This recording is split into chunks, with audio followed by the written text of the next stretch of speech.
thank everybody from EY and all of us here at Confitura. Thank you very much for a very warm welcome here in Warsaw in Poland. So I'm going to be up here to speak with you over the next 20 minutes or so. I'm going to be talking with you about kind of some of my experiences, as I built my career over the last 10 or 15 years. And, hopefully give you some learnings and some lessons you can take into the rest of your day. And help you enhance the experiences you get from this conference. So, EY has opened a lot of doors for me. But when I joined EY, we had just gone through a major rebranding. And so we had just changed the way that we wanted to brand ourselves and we wanted to present ourselves to the world. And so the way that we did that is we changed our corporate vision and our corporate logo. And we decided that what we wanted to do was we wanted to build a better working world. So I may be slightly old-fashioned. I believe that words should have meanings. And so one of the big things for me was trying to drill down into, what does it actually mean to build a better working world? There's a couple implications of those words. The first thing is that the working world that we're in, that you're in right now, is not perfect. There's lots of things that you can do to change your working world to make it better. The second thing is, when you say that you're going to build a better working world, what that means is, hopefully, where you're going to be going. Ideally, you have a vision of the future, and you have a plan to get there. So what I've been doing, during my time at EY, is I've been thinking very deeply about what it means to build a better working world. And I've got some key lessons from my journey that I want to share with you today.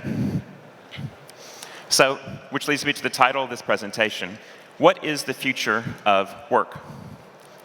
All of you are joining the working world, and it's going to be very keen for you to think about and understand what the future of work is going to look like. And as a student of history, I believe the best way to figure out what the future of work is going to be is to spend a little bit of time looking at the past and seeing what the past can teach us. So first, I want to go back to recent history.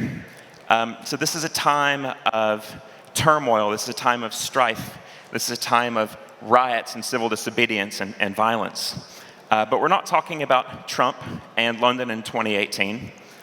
We're actually going to talk very briefly about London in 1768, 250 years prior. And what happened in London in 1768 is actually quite telling. So this is a map of London in 1768. There's been a city on the site where London currently sits for the better part of the last 1,000 years. So what's very interesting about this, if you know London, the whole center of the city is basically unchanged today. One key thing that I think all of you should notice is that. That right there is London Bridge. And 1768, that was actually the only way to get across the Thames River. So what would happen is that all the farms that were south of the Thames that would actually deliver the food that London needed, population was over 1 million at that point, all the food needed to come over that one single bridge or needed to be brought over the river by watermen. And so watermen were literally men with small boats that would pole food and people and cargo across the river. So what would happen, right, if all the watermen stopped working? So what would happen if all the watermen stopped working is that no commerce would be going through London. London would basically stop working. And that's exactly what happened. So in 1768, it was 6 years after the 7 Years' War, which ended in 1762. And what happened was that all the men came back to the country, coming back from war, and there were no jobs. So wages were massively depressed, there were no jobs, unemployment was massive. And so what happened was people started to rebel against this. So this picture is a picture of coal haulers. And so what coal haulers would do is coal haulers would literally move the coal from the ships and they would move them to places where they could be distributed to the houses in London to heat.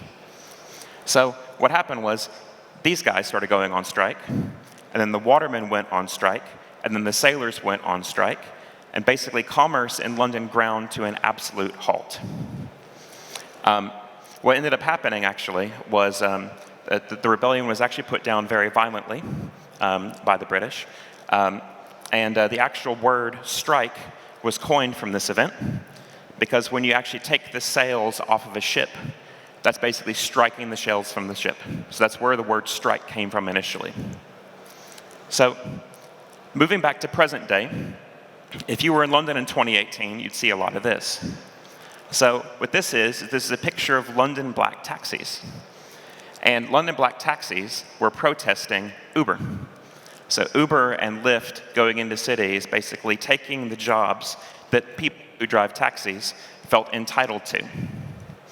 So what they did was, instead of, so they basically protested by blocking Tottenham Court Road and blocking major arteries like London Bridge to make it so that commerce couldn't come through. So there's a lesson for all of us here. When was the last time that you saw a coal hauler? When's the last time that you saw a waterman? Like, these professions that existed in 1768 certainly don't exist now. So are black taxis going to go the same route? Is there going to be a future where there's no longer going to be a profession where people are driving cars? Oh, we're missing some slides. So moving to this display, and I think this is actually really interesting for everybody in here. Does anybody recognize this graph? So this graph is actually the Typo programming index. And what this is this traces programming languages which are popular in the market. And so you see usual suspects at the top. You've got Java, you've got C, you've got C++. But I think what's important to everybody in this room is notice what you don't see on this chart. You don't see Pascal, you don't see Fortran, you don't see COBOL. These things really don't exist in the market the way they used to. If you go back 20 or 30 years, and if you were 20 or 30 years ago, you're sitting in a very similar conference like this, you'd be talking about Pascal, you'd be talking about Fortran, you'd be talking about COBOL. You wouldn't be talking about these languages. So the key lesson, and what is the future of work? The key lesson to take from this is your career will be disrupted. As you build your career, there will be certain things that will happen from a technology perspective, from a social perspective, that will change the way that you need to build and design your career to respond. Just like coal haulers don't exist anymore, just like Uber is disrupting the taxi industry, just like people can't really build a career on Pascal anymore, the skills that all of you have in this room right now, 5 years from now or 10 years from now, will be much less significant. And so as you build your career, think about not just merely being a technician in the things that you're good at doing right now. You should think about expanding and extending and figuring out how what you do right now actually solves the problems of the business and problems of the world. So let's move on to our second lesson. So if you're in the United Kingdom in 2009, you would notice this little guy. This little guy was everywhere. So this little guy is actually the Compare the Market meerkat. And everybody thought he was cute. And so they bought plushies, they bought toys. So what this guy did was he was basically in the business of selling insurance. So this is the website that they came out with, comparethemarket.com. And what you would do is you would key in basically your car information, you key in your information, and you would actually get a quote from many different insurance websites. So you're familiar with Check24, it's a very similar concept. And so what this effectively did was this created a storefront where you would go buy your insurance products. I think there's something really, really interesting in this view.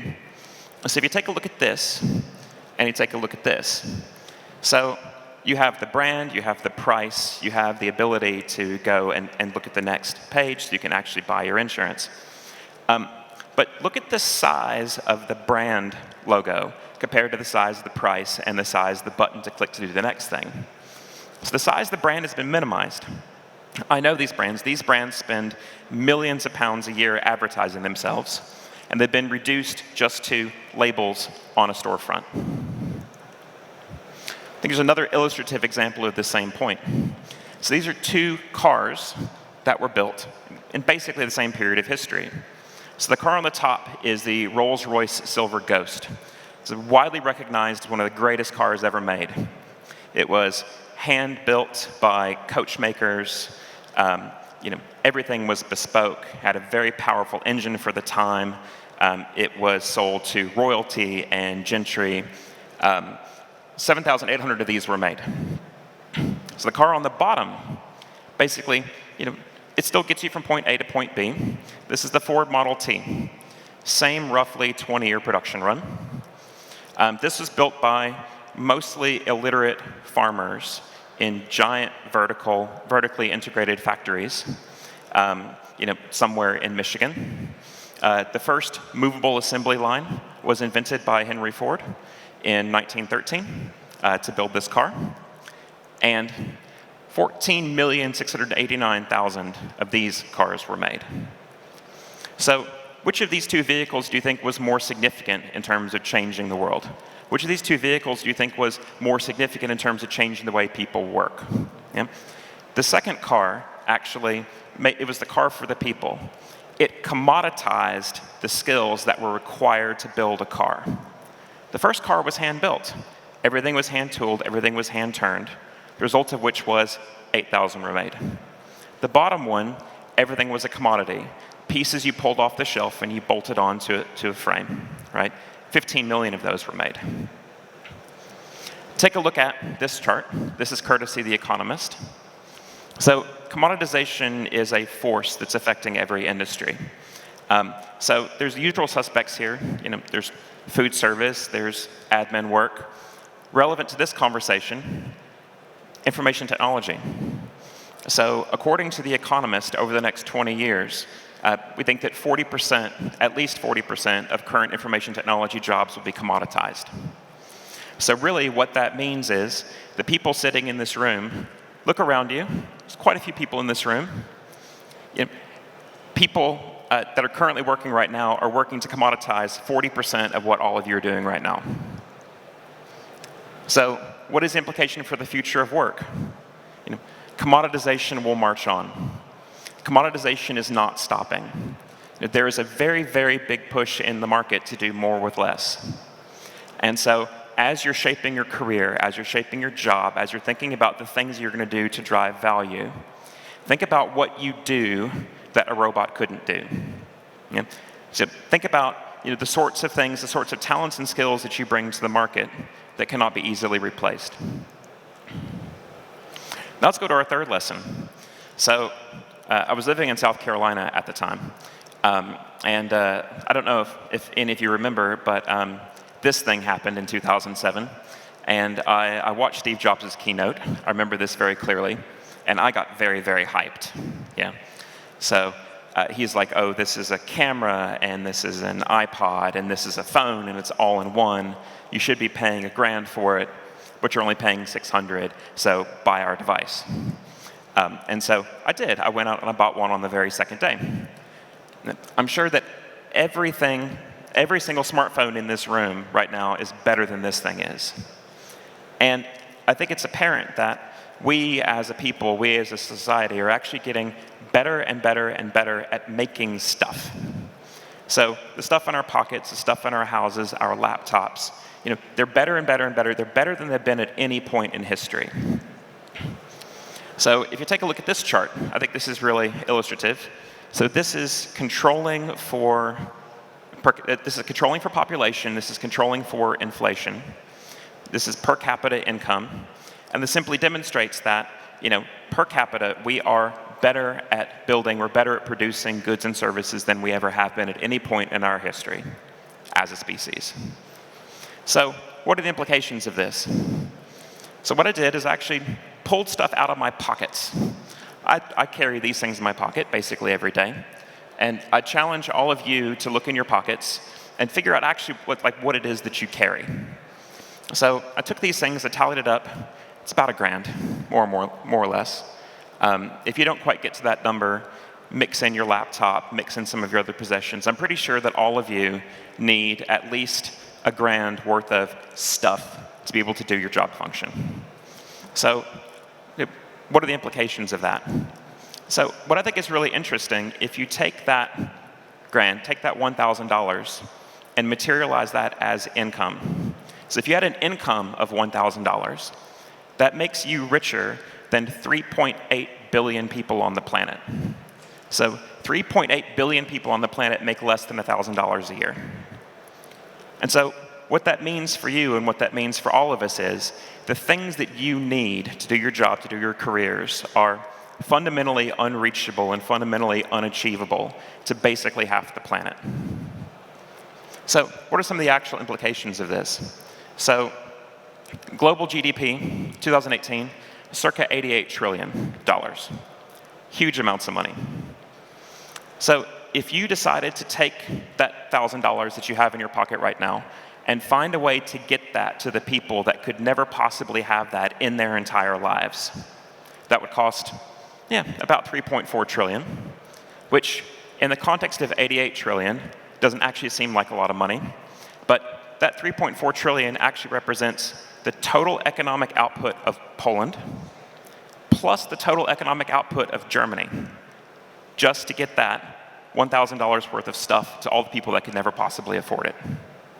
And that's just the stuff used to do your jobs. That's nothing else. That's not food, that's not shelter, that's not security, that's just that stuff. So now let's talk about some security. So Willis Towers Watson had a really interesting study, and what Willis Towers Watson did was they wanted to figure out how much it would cost to insure the world, to basically deliver a little bit of security to all the people who could never possibly afford it themselves. And so what Willis Towers Watson did is they ran a model in 2016 to figure out exactly how much it would cost. It would cost 215% of global GDP to deliver just a basic amount of economic security to everybody on the planet. And so what are the implications for the future of work? And this is really my final lesson, and this is what I'll leave you with today. So I think the implications for the future of work is, all of us, and in particular the young people in the room, are really going to need to focus and understand and make it their mission as to how we can live on a planet where so many people fundamentally cannot access the same capabilities that you can access, right? It's completely unreachable, it's completely unachievable. And we need to figure out how we, as a community, will still deliver things to them that are relevant for them and relevant for their lives. What's clear for me is technology alone won't save us. There's absolutely no way it's feasible from a technology perspective to take the economic output of Germany plus Poland and deliver that to the people that can't possibly afford it. So we need to think about our social model. We need to think about the way we structure our businesses. We need to think about how we build and how we deliver our code to basically make it relevant to these populations. So I'll leave you with a final thought. So my final thought, and something that I want you to take away as you go and talk to all these lovely people out in the hallway and figure out actually how you're going to get the skills and the opportunities to shape your careers. I want you to think about how you're going to apply those to be the future of your work. And I've done this myself. I built a mission statement. Your mission doesn't need to be my mission, but I think one of the things that you'll want to do is you want to build your own mission.